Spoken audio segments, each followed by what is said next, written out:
இன்னைக்கு ரொம்ப சந்தோஷமான செய்தி என்ன அப்படின்னா, மகாராஷ்டிராவில் பாஜக வரலாற்று சாதனை நிகழ்த்தியுள்ளது.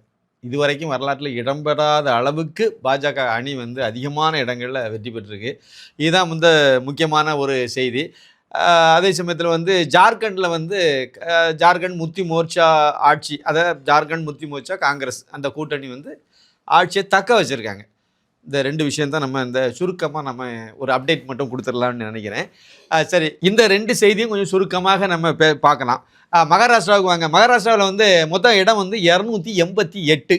மொத்த இடங்கள் வந்து 288. இதுக்கு 145 சீட்டு வந்து எந்த அணி வெற்றி பெறுதோ இல்லை எந்த கட்சி வெற்றி பெறுதோ அது வந்து ஆட்சியை பிடிக்குங்கிறது நிலவரம். இதில் வந்து இப்போ லேட்டஸ்ட்டாக கிடைச்ச தகவல் படி இன்னும் முழுக்க அறிவிக்கலை. நாம் வந்து ஒரு 12:30 மணி நிலவரம்னு நீங்கள் எடுத்துடுங்க. பகல் 12:30 மணி நிலவரப்படி என்ன இருக்குது அப்படிங்கிறத நம்ம இப்போ உங்களுக்கு சொல்கிறோம். இதில் சின்ன சின்ன மாற்றங்கள் வரலாம், பெரிய அளவில் மாற்றம் வராது. ஏன்னா இப்போ வந்து தேசிய ஜனநாயக கூட்டணி அப்படின்னு சொல்லக்கூடிய பாஜக அணிக்கு வந்து இந்த நேரத்தின் நிலவரப்படி 220 இடங்களில் வந்து லீடிங்கில் அவங்க போயிட்டுருக்காங்க முன்னணியில். 220 இடம் அப்படிங்கிறது நமக்கு தேவை எவ்வளவு அப்படின்னு பார்த்தா, மெஜாரிட்டிக்கு தேவை எவ்வளோ அப்படின்னு பார்த்தா 145 தான். அப்போ அதுக்கு வந்து ரொம்ப தாண்டி எங்கேயோ எல்லையை தாண்டி போயிட்டாங்க. அதில் என்ன வந்து எப்படி பார்த்தாலும் நீங்கள் வந்து 1-2 சீட்டு குறைஞ்சா கூட கண்டிப்பாக 215 அதுக்கு மேற்பட்ட இடங்களில் தான் இறுதி ரிசல்ட் வரும்போது பாஜக அணி வந்து வெற்றி பெற்றிருக்கோம். அதில் எந்த மாற்றமும் இல்லை. அதில் பாஜக வந்து 127 இடங்களில் வந்து முன்னிலை வகித்து போயிட்டே இருக்கு. 127 மொத்தம் போட்டியிட்டது அப்படின்னு பார்த்தீங்கன்னா 149 இடத்துல போட்டியிட்ட பாஜக வந்து மகாராஷ்டிராவில் 127 இடத்துல முன்னிலை வகித்து இப்போ போயிட்டு இருக்கு. அதே மாதிரி பாஜக அணியில் உள்ள சிண்டே தலைமையிலான, அதுதான் ஒரிஜினலான சிவசேனா, அங்கீகரிக்கப்பட்ட சிவசேனா, அந்த கட்சி வந்து 81 இடங்களில் போட்டியிட்டது. இப்போ வந்து அது 56 இடங்களில் வந்து லீடிங்கில் முன்னணியில் போயிட்டு இருக்கு. இன்னொரு முக்கியமான கட்சி பாஜக அணியில் வந்து திரு அஜித் பவார் அவர்கள் தலைமையிலான தேசியவாத காங்கிரஸ். இதில் நீங்கள் முக்கியமாக ஒரு விஷயத்தை நீங்கள் பார்க்கணும். இவர் வந்து யார் அப்படின்னா சரத்பவாருடைய மருமகன். சரத்பவாருடைய தேசியவாத காங்கிரஸை உடைச்சி தனியாக வந்தவர் தான் இவர். அதனால் அது ஒரு சின்ன பாயிண்ட் நீங்கள் ஞாபகம் வச்சுடுங்க. அங்கே உள்ள அரசியல் சூழலை இதுதான். அவர் வந்து 59 இடங்களில் வந்து அந்த அஜித் பவார் தலைமையிலான தேசியவாத காங்கிரஸ் வந்து போட்டியிட்டது. அதில் 36 இடங்கள்லாம் வந்து அவங்க லீடிங்கில் முன்னிலையில் அவங்க போயிட்டு இருக்காங்க. காங்கிரஸ் கூட்டணி அப்படின்னு நீங்கள் எடுத்தீங்கன்னா மொத்தத்தில் 57 இடங்களில் காங்கிரஸ் கூட்டணி மொத்தத்தில் 57 இடங்களில் தான் வந்து முன்னிலை வகித்து வந்துட்டு இருக்காங்க. அதில் காங்கிரஸ் வந்து 101 இடங்களில் அவங்க போட்டியிட்டாங்க. அதில் வந்து லீடிங், அதாவது முன்னிலை அப்படின்னு பார்த்தீங்கன்னா 18 இடத்துல தான் முன்னிலை. ஒரு சமயத்தில் மகாராஷ்டிராவில் ஆளுங்கட்சி காங்கிரஸ், நம்புங்கள். அதனுடைய பரிதாபமான நிலைமையை பார்த்துடுங்க. 18 இடங்களில் தான், எத்தனை இடத்துக்கு? 288 இடங்கள் உள்ள ஒரு மாநிலத்தில் ஒரு பெரிய தேசிய கட்சி, ஆளுங்கட்சியாக இருந்த கட்சி கழுதை தேஞ்சி கட்டரும்பாயி அப்புறம் இப்போ சிற்றரும்பாயி வெறும் 18 இடங்களில் லீடிங். அது இன்னும் இறுதி முடிவு அறிவிக்கப்படும் போது இன்னும் இதில் என்ன மாற்றம் இருக்குன்னு தெரியல. அதே மாதிரி வந்து பால் தாக்கரே அவருடைய மகன் உத்தவ் தாக்கரே தலைமையிலான கட்சி பால் தாக்கரேனுடைய கொள்கை, அதனுடைய சித்தாந்தம் அனைத்துக்கும் எதிராக தேசியவாதம், தேசிய இந்துத்துவா இதெல்லாம் தூக்கி தூர போட்டுட்டு அப்படியே போய் நான் வந்து செக்குலர் ஆகிட்டேன் அப்படின்னு சொல்லிட்டு போனார். அவருடைய கட்சி போட்டியிட்ட இடம் வந்து 95. உத்தவ் தாக்கரே தலைமையிலான சிவசேனா கட்சி போட்டியிட்டது 95 இடம். இப்போ அது அப்படியே வந்து ஒரு 18 இடத்துல முன்னிலையில் இருக்குது. 18, அது எப்படி காங்கிரஸ் 18, அதேமாதிரி இவங்களும் ஒரு 18 இடத்துல இருக்காங்க. இவங்க எல்லாத்தையும் உள்ளடக்கி நாங்கள் ஒரு பெரிய மாற்றத்தை கொண்டு வர போகிறோம்னு நின்னது வந்து பழம்பெரும் காங்கிரஸ் தலைவர் சரத் பவார் அவர்கள். அவருடைய கட்சி வந்து அவருடைய தலைமையிலான தேசியவாத காங்கிரஸ் 86 இடங்களில் போட்டியிட்டது. அது வந்து இப்போ 15 இடங்களில் சுருங்கி போய் இருக்குது. 15 இடங்களில் முன்னிலையில் இப்போ இருக்குது. இறுதி முடிவு வரும்போது 1-2 கூட குறையலாம். இது வந்து நிலவரம்.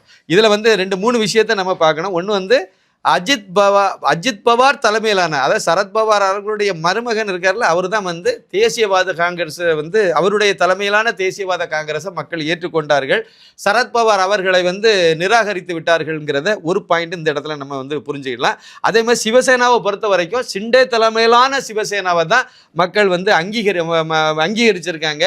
அதே சமயத்தில் பால் தாக்கரேயினுடைய மகன் உத்தவ் தாக்கரே, அவருடைய மகன் ஆதித்யா தாக்கரே, இவங்களெல்லாம் மக்கள் நிராகரிச்சிட்டாங்க இருக்காங்க அப்படிங்கிறத நாம வந்து புரிஞ்சுக்கலாம். இதை விட கொடுமை என்னன்னா, அதாவது பால் தாக்கரேனுடைய பேரன் ஆதித்யா தாக்கரே இருக்காரு பார்த்தீங்களா, அவர் வந்து ஓர்லி அப்படிங்கிற தொகுதியில் இப்போ பின்னடைவை சந்திச்சுட்டு இருக்கார். இப்போ பின்னடைவை சந்திச்சுட்டு இருக்கார் யாருக்கிட்ட அப்படின்னா, சிண்டே இருக்கார் பார்த்துங்க, அவருடைய தலைமையிலான சிவசேனா கட்சி வேட்பாளர்கிட்ட அவங்க வந்து பின்னடைவை சந்திச்சு போயிட்டு இருக்காரு. அநேகமாக அவர் தோத்து போயிடுவார்னு சொல்கிறாங்க. சரி, எதுவோ நடக்கட்டும். அந்த சூழ்நிலை எப்படி போகுதுன்னு பார்த்துடுங்க. அதே மாதிரி இங்கே ஒரு பேரன் இருக்கார் உதயநிதி. அங்கே வந்து எப்படி ஆதித்ய தாக்கரேன்னு இருக்காரு, அதே மாதிரி இங்கே வந்து உதயநிதி சின்னமேளம்னு ஒருத்தர் இருக்காரு. இவருக்கு வரக்கூடிய தேர்தலில் என்ன ஆகுன்னு தெரியல, பார்ப்போம். இப்போ வந்து இன்னும் சில தகவல்களை இந்த இடத்துல நம்ம பதிவு பண்ணோம். 2019 இதுக்கு முன்னாடி நடந்த சட்டமன்ற தேர்தல் வந்து 2019. அந்த தேர்தலில் பார்த்தீங்கன்னா அப்பவும் பாஜக தான் பெரிய அதிகமான தொகுதிகளில் வெற்றி பெற்ற கட்சி பாஜக தான். 105 இடங்களோட பாஜக தனிப்பெரும் கட்சியாக உருவெடுத்தது இருந்தது. அப்போ கூட்டணியில் யார் இருந்தாங்க அப்படின்னா, சிவசேனா கூட்டணியில் இருந்துச்சு. அதாவது சிவசேனா எந்த சேதாரமும் இல்லாமல் பால் தாக்கரே அவர்களால் உருவாக்கப்பட்ட அந்த சிவசேனா அப்படியே வந்து தொடர்ந்து பாஜக அணியில் இருந்து அது ஒரு இயற்கையான கூட்டணி. எல்லாமே தேசியவாதம், ரெண்டு கட்சியுமே வந்து இந்துத்துவ இதை முன்னிலைப்படுத்தி போகக்கூடிய கட்சியாக இருந்தது. அதுக்கு வந்து அந்த கட்சி வந்து கூட்டணியில் நின்று 56 இடங்களில் அவங்க வெற்றி பெற்றாங்க. அஜித் பவார் இப்போ இருக்கார் பார்த்தீங்களா, இவர் காங்கிரஸ்.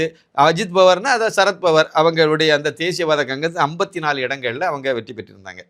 காங்கிரஸ் வந்து 44 இடத்துல வெற்றி பெற்றிருந்தாங்க. இது வந்து 2019 5 ஆண்டுகளுக்கு முன்னாடி உள்ள நிலவரம். என்ன வேலை பார்த்தாங்க அப்படின்னா, காங்கிரஸ் இந்த சரத்பவார் எல்லாரும் சேர்ந்து ஒரு வேண்டாத வேலையை பார்த்தாங்க. என்ன பண்ணாங்கன்னா, நீங்கள் வந்து 105 இடத்துல வெற்றி பெற்றது யாரு? பாஜக. அப்போ வந்து ஒரு கூட்டணியில் 105 இடத்துல தேர்தலுக்கு முந்தைய கூட்டணி 105 இடத்துல அவங்க வெற்றி பெற்றிருக்காங்க பாஜகன்னு முதலமைச்சர் வந்து பாஜக அணியில் கொடுக்கறது தான் நியாயம், அப்படி தானே? அதே மாதிரி வந்து அதில் 2வது இடத்துல அதை கூட்டணி கட்சியாக இருந்த சிவசேனா 56 இடத்துல வெற்றி பெற்றிருக்கு. தேவை 145. இப்போ 145க்கு வந்து தேவை இருக்க இல்லையோ, கூட்டணியில் ஏற்கனவே இருந்துட்டீங்க. அதில் பாஜக வந்து எப்போவுமே வந்து அந்த பெருந்தன்மையாக நடக்கக்கூடியவங்க தான். அப்போ உங்களுக்கு துணை முதலமைச்சர் பதவி வாங்கி நீங்கள் அந்த ஆட்சியை நீங்கள் தொடர்ந்து இருந்தீங்கன்னா இந்த 5 வருஷமும் கரெக்டாக வந்திருப்பீங்க. இப்போ கூட அதே மாதிரி ஒரு நாகரிகமான ஒரு அரசியல் முன்னெடுக்கப்பட்டிருக்கும், அப்படி தானே? ஒரு பெருந்தன்மையான அரசியலாக இருந்திருக்கும். பாஜக எல்லா இடமும் பெருந்தன்மையாக தான் இருக்கும். நீங்கள் ஊபியில் இதுக்கு முன்னாடி வாஜ்பாய் காலத்தில் பார்த்தீங்க அப்படின்னா, மாயாவதி அவர்களை வந்து நீங்கள் 2 வருஷம் நாங்கள் 2 வருஷம் இருக்குன்னு சொல்லிட்டு அங்கே வந்து பண்ணாங்க. கடைசியில் அது 2 வருஷம் அவங்க அந்த அம்மா முழுமையான ஆட்சியை முடிச்சுக்கிட்டு அப்படியே முதுகில் ஏறி ஒரு மிதிச்சுட்டு அது போயிட்டு. காஷ்மீரில் இதே மாதிரி வந்து முகபூமா முக்தி இதே வேலையை தான் பார்த்தாங்க. கர்நாடகத்திலும் இதே மாதிரி தான் நடந்துச்சு சம்பவம். அதுக்கு பிறகு அது இப்போ வேற மாதிரி வந்திருக்குன்னு வச்சுருங்க. அங்கே வந்து நம்ம குமாரசாமி தேவகவுடா அவருடைய பையனும் இதே மாதிரி முதலமைச்சரெல்லாம் இருந்தார். அப்புறம் பின்னாடி வந்து முதுகில் குத்திட்டு போனார். அப்புறம் பழையபடி இப்போ திருந்தி வந்திருக்காரு. சரி, இருக்கட்டும், இது வந்து நிலவரம். ஆனால் இந்த 3 சம்பவத்தில் நீங்கள் பார்த்தீங்கன்னா பாஜக வந்து பெருந்தன்மையான ஒரு இதில் தான் இருந்துச்சு. அவங்க நேர்மையான ஒரு அரசியலை தான் முன்னெடுத்தாங்க. மகாராஷ்டிராவிலையும் நேர்மையான அரசியலை முன்னெடுத்து அந்த மனிதர் இருக்கார் பார்த்தீங்களா, என்ன இருந்தாலும் ஒரு இந்துத்துவ சிங்கம் பால் தாக்கரே அவர்களுடைய மரியாதையெல்லாம் பின்பற்றி அவருடைய வழித்தோன்றல் அப்படிங்கிறனால உத்தவ் தாக்கரே இருந்தாலும் சரி தான், இல்லைன்னா அவருக்கு பையனாக இருந்தாலும் சரி, எல்லாத்துக்கும் நல்ல மரியாதை கொடுத்தார் பிரதமர் நரேந்திர மோடி. அமித்ஷா அவர்கள் நல்ல மரியாதை கொடுத்தாங்க. ஆனால் இவங்க மரியாதையை காப்பாற்றவில்லை. விளைவு என்னாச்சுது? அப்படியே அதே சிவசேனாவை மக்களும் ஏற்றுக்கலையே. இப்போ அதை உடைச்சாங்கன்னு தான் நீங்கள் எடுத்துக்கிடுங்களா? அதை உடைச்சாங்க. அரசியலில் நீங்கள் தானே கற்றுக் கொடுக்குறீங்க. நீங்கள் எதிராளி வந்து என்ன மாதிரி நீங்கள் ஆயுதத்தை எடுக்கணும் நம்ம கற்றுக் கொடுக்கறதே அவங்க தானே கற்றுக் கொடுத்தாங்க. நீங்கள் பெருந்தன்மையான அவங்க என்னெல்லாம் பண்ணாங்களோ அதை நீங்கள் வந்து நிராகரிச்சிங்க, உதாசீனப்படுத்தினீங்க. அப்படியே வந்து உங்கள் கட்சி 2ஆக உடைஞ்சது. விளைவு என்ன ஆகி போச்சுது? இதுக்கு அதை மாதிரி நீங்கள் வந்து இதை மாதிரி இந்த அணியிலேருந்து வெற்றி பெற்று அப்படியே ஜம்ப் பண்ணி எதிரணிக்கு போகிறது எவ்வளோ கேவலமான வேலை. அது எதிரணியில் போய் நிற்கிறது சரியா? இது ஏதோ சூழ்நிலையில் 2 கட்சி, காங்கிரஸ் ஒன்று இருக்குது, பாஜக அந்த பக்கம் பெரிய கட்சியாக இருக்குது. அதுக்கு ஏதோ ஒரு கட்சி இந்த கூட்டணியில் அந்த கூட்டணி ஏதோ ஒரு கூட்டணி வெற்றி பெற்றுச்சு. அதுக்கு ஒரு 2 சீட்டு வந்து துண்டு விழுது. அதுக்கு 2 சுயேட்சையை ஆதரிக்கிறாங்க. இல்லைன்னா இந்த அணியில் இருந்ததுல 2 பேர் போய் அங்கே அந்த மாதிரி ஆதரிச்சது தப்பு. இருந்தாலும் வந்து சின்னதாக ஏற்றுக்கலாம். அவங்க சிறு கட்சிகள், அதே மாதிரி ஒரு சின்ன சுயேட்சைகள் இவங்க வந்து ஆதரிக்கிறாங்க. ஏதோ 2ல் ஏதோ ஒரு கட்சியை ஆதரிச்சாங்க அப்படின்னா இது கடந்த காலத்தில் நம்ம பார்ப்போம். அதை பெரிய தவறாக நமக்கு தெரியலை. ஆனால் ஒரு கூட்டணியில் இருந்து நீங்கள் தேர்தலை சந்தித்து மக்கள்கிட்ட வந்து ஓட்டு வாங்கி வெற்றி பெற்ற பிறகு அப்படியே இன்னொரு எதிர் கூட்டணிக்கு போகிறதுங்கிறது எவ்வளோ அயோக்கியத்தனம். அதுக்கு தான் இப்போ குஜராத்தில் சரியான சம்மட்டி அடி கொடுத்துருக்காங்க. அப்படிதான் மகாராஷ்டிராவில் மக்கள் சரியான சம்மட்டி அடி கொடுத்துருக்காங்க. இந்த சந்தர்ப்பவாத அரசியல் இருக்குது பார்த்தீங்களா, அதை போட்டு துவைச்சி எடுத்துட்டாங்க. எடுத்து இந்த வாட்டி காலி பண்ணிட்டாங்க. பாருங்க, அதாவது பால் தாக்கரேனுடைய வாரிசை நிராகரிச்சிட்டாங்க சிவசேனா. பால் தாக்கரேனுடைய வாரிசு பேரனை இன்னைக்கு தோக்கடிக்கிறாங்க. கிட்டத்தட்ட அதை நோக்கி அவர் போயிட்டு இருக்கார். வெற்றி பெறட்டும், நம்ம வாழ்த்து சொல்லிடுவோம். என்ன இருந்தாலும் பால் தாக்கரேனுடைய பேரன் அவர் ஏதாவது ஒரு சூழ்நிலையில் கடைசியில் வெற்றி பெற்றார்னா சந்தோஷப்பட்டுருவோம். ஆனால் உண்மையிலேயே வந்து மக்கள் அந்த அளவுக்கு உங்களை அதே தொகுதியில் வந்து சிண்டேனுடைய வேட்பாளர் அவர் தான் ஒரிஜினல் சிவசேனான்னு ஏற்றுக்கிட்டாங்கல்ல. அப்போ நீங்களுடைய நடவடிக்கை நீங்கள் எந்த அளவுக்கு அங்கே இருக்கக்கூடிய இந்துக்கார மனசில் இருந்து வெளியேறிட்டீங்கிறத இந்த இடத்துல நம்ம புரிஞ்சுக்கணும். இந்த இடத்துல முக்கியமான ஒரு விஷயமா நம்ம வச்சுக்கணும். இதில் இன்னொரு டேட்டாவையும் நம்ம பார்க்கணும். டேட்டாவையும் சும்மா ஒரு சின்ன அனலைஸ் பார்த்தோம் அப்படின்னா அது இன்னும் கொஞ்சம் சிறப்பாக இருக்கும். ஜூன் மாதம் தான் வந்து பாராளுமன்ற தேர்தல் முடிவெல்லாம் வந்துச்சு. இதே மாநிலத்தில் தான் இதே மாதிரியான கூட்டணியில் தான் இருந்தாங்க. அந்த கூட்டணியில் பார்த்தீங்கன்னா பாஜக வந்து வெறும் 9 இடத்துல தான் வெற்றி பெற்றுச்சு. அங்கே வந்து 48 இடம். மகாராஷ்டிரா வந்து 48 எம்பி தொகுதிகளை கொண்ட ஒரு பெரிய மாநிலம். அங்கே வந்து 9 இடங்களில் தான் வந்து பாஜக வெற்றி பெற்றது. சிண்டே அப்போவே கூட தானே இருக்காரு. சிண்டேக்கு வந்து 7 தொகுதி தான் கிடச்சிது சிவசேனாவுக்கு. அதே மாதிரி அதை அஜித் பவாருக்கு வந்து 8 தொகுதி கிடச்சிது. மொத்தத்தில் நீங்கள் கூட்டி பார்த்தீங்கன்னா 24 தான் வந்துச்சு. அப்போ 48ல் சரி பாதி தான் பாஜக அணிக்கு கிடச்சிது. இதுதான் பாஜக வந்து மேலே, அதாவது மத்தியில் வந்து பெரும்பான்மை கிடைக்காம போனதுக்கு ஒன்று வந்து மகாராஷ்டிரா, இன்னொன்று உத்தரப்பிரதேசம். ரெண்டு மாநிலங்கள்லேயும் வந்து அதிகமான இடங்களில் பாஜக அணி வெற்றி பெறாமல் போனதுனால பெரும்பான்மையே கிடைக்காம போச்சு. சரியா? இதை நீங்கள் கொஞ்சம் யோசனையில் வச்சுடுங்க. அப்படியே நீங்கள் 2019 பாராளுமன்ற தேர்தலில் நீங்கள் பார்த்தீங்க அப்படின்னா பாஜக அணினா பாஜக சிவசேனா, பழைய சிவசேனா, இந்த அணி நின்று 2019 பாராளுமன்ற தேர்தலை சந்திச்சிருப்பாங்க 5 வருஷத்துக்கு முன்னாடி. அந்த தேர்தலில் நீங்கள் பார்த்தீங்க அப்படின்னா பாஜகவுக்கு வந்து 23 இடங்களில் பாஜக வெற்றி பெற்றிருக்கும். அதுக்கு முந்தின 2014 நீங்கள் பார்த்தீங்கன்னா 23 இடத்துல பாஜக வெற்றி பெற்றிருக்கும். அப்படியே ஸ்டார்டிங் அப்படியே நின்றுருக்கும் அப்படியே. அதே மாதிரி சிவசேனா வந்து 18 இடத்துல வெற்றி பெற்றிருப்பாங்க. அதுக்கு முன்னாடி உள்ள தேர்தல் 2019, 14 2 தேர்தல் எடுத்து பார்த்தீங்கன்னா அதே மாதிரி 18 இடத்துல அவங்க வெற்றி பெற்றிருப்பாங்க. அந்த கூட்டணியினுடைய ஓட்டு அந்த சீட்டை மொத்தத்தில் பார்த்தீங்கன்னா 42 வந்திருக்கும். அப்போ 48க்கு 42ங்கிறது மத்தியில் பாஜக அணி வந்து ஆட்சி அமைக்கிறதுக்கு மிகப்பெரிய பூஸ்டாக அமைஞ்சுது. சரியா? 2014 அது அமைஞ்சது, 2019 அமைஞ்சது. இந்த கூட்டணியை மக்கள் ஏற்றுக்கிட்டாங்க, இந்துக்கள் ஏற்றுக்கிட்டாங்க. இதை நீங்கள் பார்க்கணும். அங்கே இருந்து அந்த இந்துத்துவ சித்தாந்தம் வந்து பால் தாக்கரே அவர்கள் காலத்தில் இருந்து அங்கே உருவானது. அது வந்து போக போக அதிகமாயிட்டே வந்துச்சு. ஓரளவுக்கு அங்கே நல்லாவே இந்துத்துவ ஓட்டு வங்கி உருவாயிட்டு ஏற்கனவே ஓரளவுக்கு. ஆனால் இந்த தேர்தலை, அது குறிப்பாக இந்த சட்டமன்ற தேர்தலில் ரொம்ப அதிகமாகவே உருவாயிட்டு. அதுதான் அந்த இடத்துல தான் நான் இதை சொல்ல வரேன். அதே மாதிரி கடந்த பாராளுமன்ற தேர்தலில் பார்த்தீங்கன்னா காங்கிரஸுக்கு வந்து 13 இடத்துல அவங்க வெற்றி பெற்றாங்க. அதே மாதிரி அது சரத்பவார் தலைமையிலான அந்த தேசியவாத காங்கிரஸ் 8 இடங்களில் வெற்றி பெற்றாங்க. அதே மாதிரி சிவசேனா இருக்குது பார்த்தீங்களா, அந்த உத்தவ் தாக்கரே தலைமையிலான சிவசேனா, அவங்க 9 இடத்துல வெற்றி பெற்றாங்க. அப்போ இது எல்லாமே சேர்ந்து அவங்களுக்கு ஒரு பெரிய எண்ணிக்கையை அவங்களுக்கு கொடுத்துச்சு. பாஜக அணி வந்து மிகப்பெரிய தோல்வியை சந்தித்தது. அதாவது 24ங்கிறது ரொம்ப ரொம்ப கம்மியான பாதி வந்ததுனால இந்த மாதிரி ஒரு பெரிய மோசமான நிலைமையை மத்தியில் உருவாக்குறதுக்கு காரணமாக மகாராஷ்டிரா பாராளுமன்ற தேர்தல் அமைஞ்சுது. இப்போ நீங்கள் இந்த தேர்தலை நீங்கள் பார்க்கும்போது இது அப்படியே நிறைய தலைகீழ இருக்குது. இந்த ரிசல்ட்டு கிட்டத்தட்ட 220 இடங்களில் பாஜக அணி வந்து முன்னிலை பெற்றிருக்கு அப்படின்னு சொன்னால் அது மிகப்பெரிய ஒரு எண்ணிக்கை. அதேமாதிரி பாஜக தனிச்சே 127 இடத்துல முன்னிலையில் வந்துட்டு இருக்கு அப்படின்னு சொன்னால் கொஞ்சம் 1-2 கூட குறைய வரும்னு வச்சுருங்க. அது இறுதி முடிவு வரும்போது மாறுதலுக்கு உட்பட்டது தான். இருந்தாலும் 127ங்கிறது மிகப்பெரிய ஒரு எண்ணிக்கை. பாஜக போட்டியிட்டதே 149 தான். அதில் 127 இடத்துல வெற்றி பெற்றிருக்கு அப்படிங்கிறது வந்து மிகப்பெரிய ஒரு மாற்றத்தை அந்த மக்கள் வந்து கொடுத்துருக்காங்கிறத இந்த இடத்துல நம்ம புரிஞ்சுக்கலாம். இதனால் பாஜக அணி தான் அங்கே வந்து ஆட்சி அமைக்கிறங்கிறத எந்த மாற்றுக்கிறதும் கிடையாது. ஆனால் இப்போ கடந்த இதில் வந்து பார்த்தீங்க அப்படின்னா அங்கே வந்து ஏக்நாத் சிண்டே அவர்கள் வந்து இதுவரைக்கும் முதலமைச்சராக இருந்தார். கண்டிப்பாக அது என்னமே அவர் துணை முதலமைச்சர் இல்லை அவங்க கட்சியில் உள்ளவங்க துணை முதலமைச்சராக அவங்க வர்றதுக்கு வாய்ப்பு. பாஜக இதில் இருந்து தான் முதலமைச்சர் அநேகமாக பட்னாவிஸ் வந்து அங்கே வந்து முதலமைச்சரை வர்றதுக்கு வாய்ப்பு. இவர்களுடைய சூழ்நிலை வந்து அதை தான் சொல்லுது. ஏன்னா 127 இடத்துல வெற்றி பெற்றாங்க. கூட்டணி இருக்காங்க. கூட்டணிக்கு வந்து துணை முதலமைச்சர் இருக்கும், கண்டிப்பாக இருக்கும். அதை வந்து அவங்க கொடுத்துருவாங்க. அதே சமயத்தில் தேவேந்திர பட்னாவிஸ் வந்து அங்கே முதலமைச்சராக வருவார். இது வந்து அங்கே உள்ள சூழ்நிலையாக இருக்குது. இந்த அளவுக்கு அங்கே வந்து இந்து ஓட்டு வங்கி, இதை வந்து நான் சொல்லலைங்க.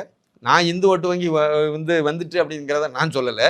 இங்கே தமிழகத்தில் உள்ள காலையிலேருந்து நீங்கள் எல்லா தொலைக்காட்சியிலையும் பார்த்துக்கிட்டே வந்தீங்கன்னா பாஜகவுக்கு எதிரான கருத்து சொன்ன அத்தனை பேருமே புலம்பி அழுது கமறிட்டாங்க. அப்படியே அது வந்து அங்க மத வெறியை தூண்டி விட்டார்கள். அதனால வந்து இந்துக்கள் ஓட்டு வந்து பொலரைஸ் ஆயிட்டு, அது பொலரைஸ் ஆனாலே வெற்றி பெற்று. அதனால என்ன தப்பு இருக்கு? ஏங்க அதனால என்ன தப்புங்க இருக்கு? நீங்க எல்லாம் எப்படிங்க ஜேர்னலிஸ்ட்னு சொல்றீங்க?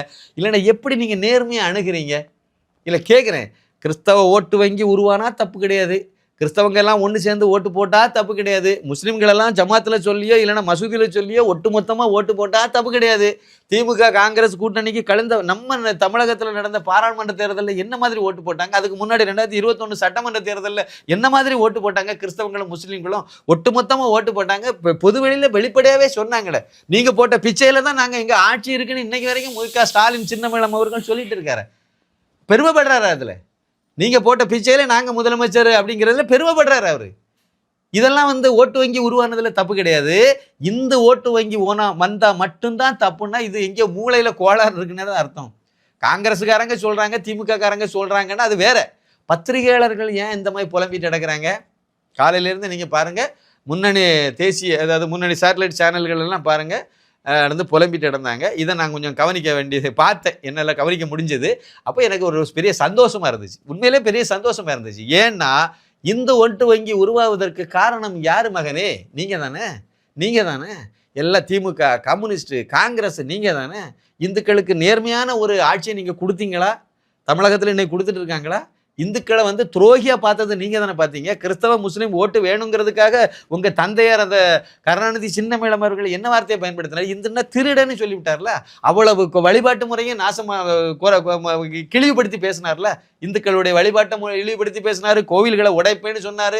அடியே மீனாட்சி உனக்கதற்கடி வைரமுகத்தி கடல் கள்ளி அப்படிங்கிற வார்த்தையை பயன்படுத்தினவர் தானே சி.என். அண்ணாதுரை. தில்லை நடராஜரையும் சிதம்பரம் ஸ்ரீரங்க ராஜனையும் வீரங்கி வாய் வைத்து பிளக்கின்ற நாள் என்னாலோ அந்நாளே நன்னாள் பொன்னாள் இப்படி தானே சொன்னார் உங்க தந்தை கருணாநிதி சின்னமேளம் அவர்கள். நீங்க மட்டும் என்னவா இந்து சடங்கு சம்பிரதாயங்கள் இதெல்லாம் இழிவுபடுத்தி பேசுனீங்க. இன்னைக்கு வரைக்கும் இந்து பண்டிகை வாழ்த்தே சொல்லலையே, சொல்லாம தானே இருக்கீங்க. அதை விட ஒருபடி மேலே போய் தமிழனுடைய திருநாளுக்கு புத்தாண்டுக்கே வாழ்த்து சொல்ல மாட்டேங்கிறீங்களே, ஆனால் தெலுங்கு புத்தாண்டுக்கு வாழ்த்து சொல்றீங்க.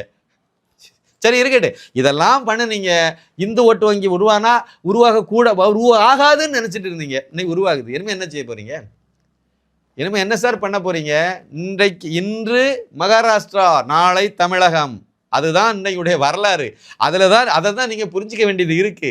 இதே மாதிரி மகாராஷ்டிராவில் கடந்த பாராளுமன்ற தேர்தலில் ஒட்டுமொத்த முஸ்லீம்களும் காங்கிரஸ் கூட்டணிக்கு தானே ஓட்டு போட்டாங்க. நாடு முழுக்க போட்டாங்க சார்.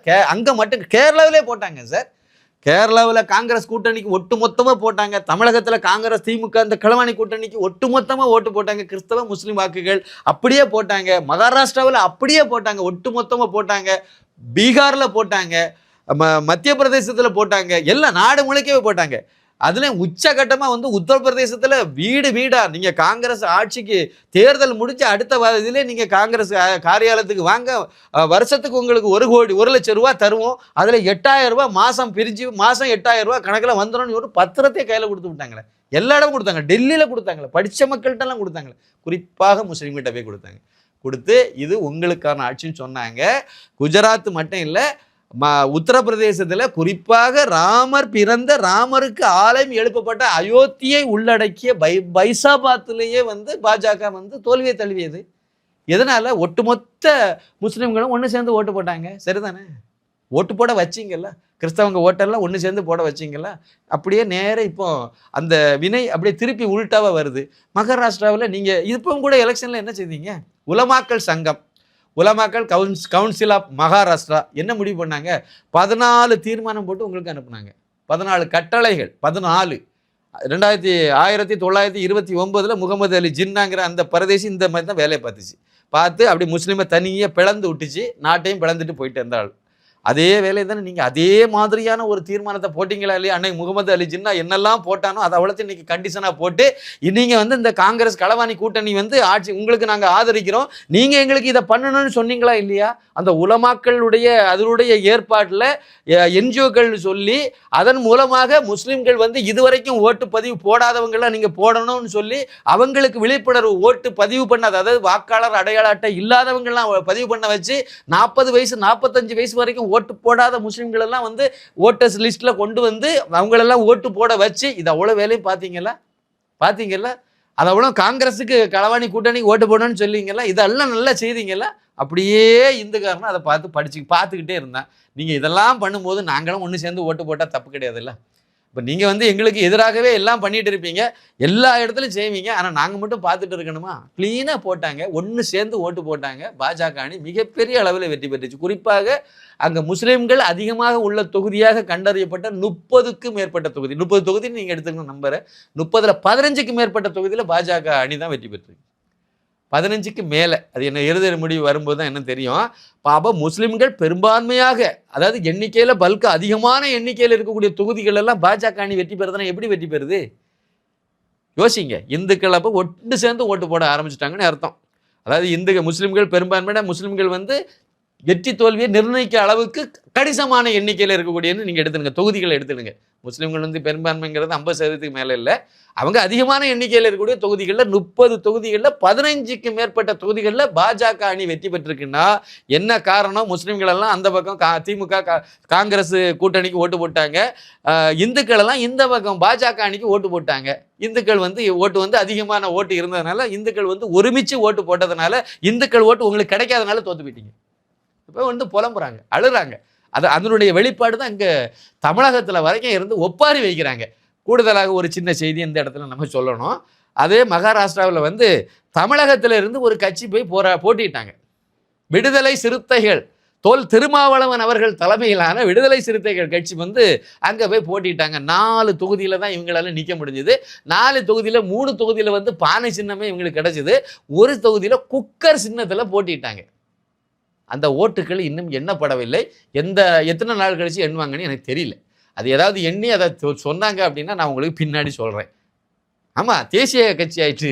விடுதலை சிறுத்தைகள் வந்து தேசிய கட்சியாக பரிணமிச்சு ஒவ்வொரு தேர்தலையும் ஒவ்வொரு தெலுங்கானா அங்கங்கெல்லாம் போட்டிட்டாங்க, மகாராஷ்டிராவிலையும் போய் போட்டிட்டாங்க. அதில் இன்னொரு துணுக்கு செய்தி என்னென்னா, அங்கே போட்டியிட்ட அந்த வேட்பாளர்கள் இருக்காங்கல்ல, விடுதலை சிறுத்தைகள் வேட்பாளர், இவங்க எல்லாம் போய் சத்ரபதி சிவாஜி சிலைக்கு மாலை போட்டாங்க. இந்து மதத்தை இழிவுபடுத்தின இந்த கட்சியினுடைய வேட்பாளர் மகாராஷ்டிராவில் சத்ரபதி சிவாஜிக்கு மாலை போட்டாங்க.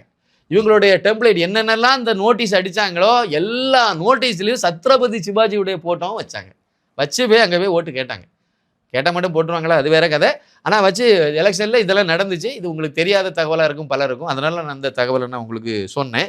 கூடுதலாக இன்னும் ஒரு விஷயத்தையும் நம்ம வந்து பார்க்கணும். என்ன அப்படின்னா, இதே நேரத்தில் ஜார்க்கண்ட்லேயும் தேர்தல் நடந்துச்சு. அதை நான் சொல்லலை, அதை நம்ம சொல்லிடுவோம்.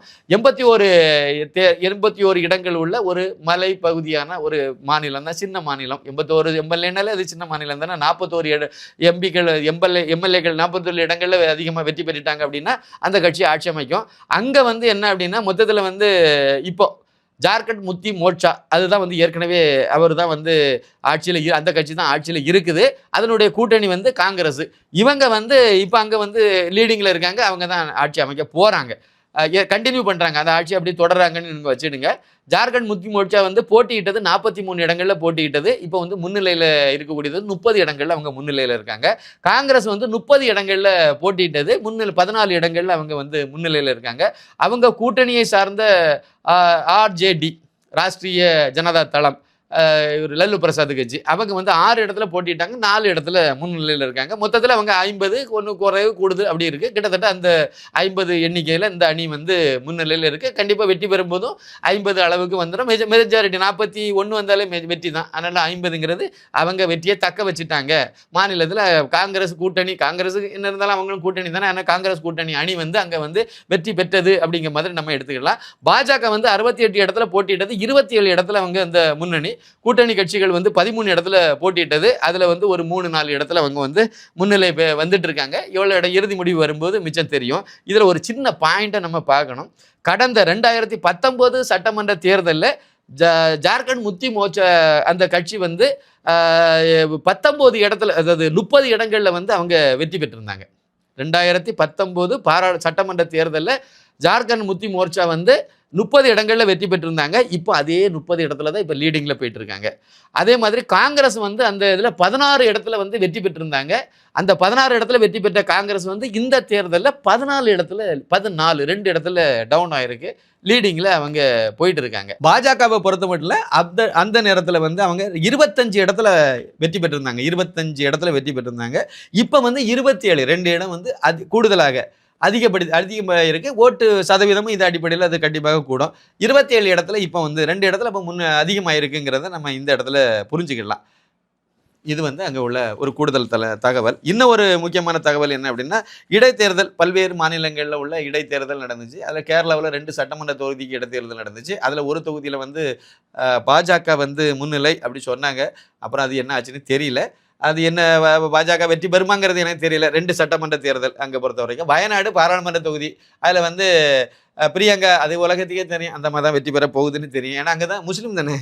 இங்கே பாஜகவுக்கு இந்துக்கள் ஓட்டு போடக்கூடாது.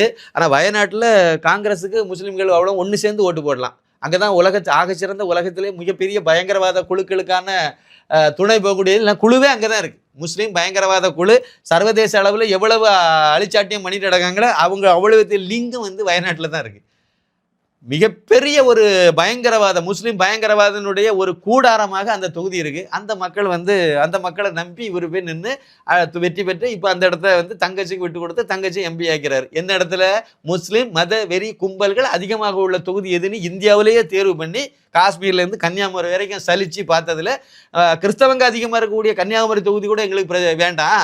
ஆனால் வந்து முஸ்லீம் மதவெறி கும்பல், அதாவது இன்னும் பயங்கரவாதத்தில் தொடர்புடையவங்க அதிகமாக இருக்கக்கூடிய வயநாடு தான் வேணும்னு சொல்லி தேர்வு செய்து அந்த இடத்துல போய் நின்றுட்டு இவங்க வந்து வெற்றி பெற்றாங்க கிட்டத்தட்ட. ஏன்னா இப்போ முன்னணியில் போயிட்டு இருக்காங்க, ரொம்ப ஓட்டு வித்தியாசமாயிட்டு கண்டிப்பாக அங்கே வந்து அவங்க தான் வந்து வெற்றி பெற போகிறாங்க, வெற்றி பெறுவாங்கங்கிறதுல எந்த சந்தேகமும் கிடையாது.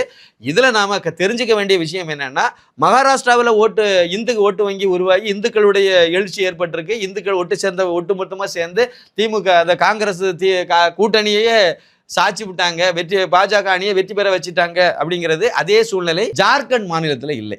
அங்கே வந்து இன்னமும் இந்துக்களுக்கு விழிப்புணர்வு கம்மி தான். எல்லா மாநிலங்களையும் அதை போய் வந்துட்டுன்னு சொல்ல முடியாது. ஜார்க்கண்டில் வந்து கொஞ்சம் கம்மி தான். அங்கே வந்து இருக்கக்கூடிய சூழ்நிலை, படிப்பறிவு, மற்ற விஷயங்கள் எல்லாம் அதுக்கு காரணமாக இருக்குது. வருங்காலத்தில் அங்கேயும் வந்துடும், அதில் ஒன்றும் கவலைப்பட வேண்டியதில்லை. இப்போ நாம் சொல்ல வேண்டிய விஷயம் என்னென்னா, அடுத்து வரக்கூடிய சட்டமன்ற தேர்தலில் தமிழகத்தில் என்ன ஆகும் அதெல்லாம் நம்ம பார்த்துட்டு இருக்கோம். இங்கே கல்வி அறிவில் நமக்கு வந்து நம்ம ஒன்றும் ஜார்க்கண்ட் மாநிலம் மாதிரி பின்தங்கிய மாநிலம் கிடையாது, முன்னேறிய மாநிலம். இந்துக்களுக்கு விழிப்புணர்வு அதிகமாகிட்டே இருக்குது, அதுக்கு தெரியுது.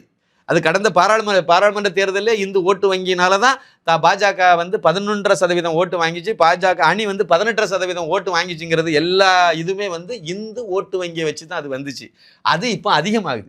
வரக்கூடிய தேர்தலில் இன்னும் 10% ஓட்டு வந்து பாஜக அணிக்கு அதிகமாக வந்தாலே ஆட்சி பிடிச்சிருவாங்க. இன்னைக்கு இருக்கக்கூடிய அணிகள் நிலவரப்படி பார்த்தா ஆட்சி பிடிக்கும், பாஜக தலைமையிலேயே ஆட்சி பிடிக்கும். அதிமுக கூட்டணி இல்லாமல் ஆட்சியை பிடிச்சிரும். அதை நோக்கி தான் அந்த மனநிலை, மக்களுடைய மனநிலை, இந்துக்களுடைய மனநிலை இருக்குது. இதை நம்ம வந்து சரியாக 2026 சட்டமன்ற தேர்தலில் தமிழகத்தில் உள்ள ஒவ்வொரு இந்துக்களும் இதை வந்து கவனத்தில் எடுத்துக்கிட்டு இதை செய்யணும். இல்லைன்னா அடுத்த தலைமுறை வந்து உறுதியில் வந்து கையெழுத்து போட படிக்கிற மாதிரி ஆகி போயிடும். கொஞ்சம் யோசிக்கணும். இல்லை அப்படின்னா வந்து நம்ம கலாச்சாரத்தை விட்டு கிறிஸ்தவனாக வாழக்கூடிய சூழ்நிலையை நோக்கி இவங்க போயிட்டு இருக்காங்க. எல்லாத்துக்கும் மேலே மது, அப்புறம் வந்து போதைப் பொருள், இதனுடைய தாக்கத்தில் இருந்து நம்ம மீட்கவே முடியாது. எல்லா சந்து பொந்துலையும் கொண்டு சேர்த்துட்டாங்க இந்த திராவிடியா மாடல் அரசாங்கத்தின் சார்பாக. அதனால வந்து அதில் இருந்து நம்ம மீட்கணும்னா கூட மறுபடியும் ஒரு காமராஜர் ஆட்சி தமிழகத்தில் நடக்கணுங்கிற மாதிரி அந்த மாதிரி யோசித்தா கூட திமுகவில் உள்ள குறிப்பாக இந்துக்கள் கண்டிப்பாக உங்களுடைய சந்ததியினர் நல்லா இருக்கணும்னு அப்படி நினைச்சு அதுக்காக வேண்டியாவது கண்டிப்பாக திமுக கூட்டணி விட்டு வெளியே வந்து பாஜக அணிக்கு ஓட்டு போடணும், அண்ணாமலை அவர்களை முதலமைச்சர் ஆக்கணுங்கிறது என்னுடைய கோரிக்கை. நன்றி, வணக்கம்.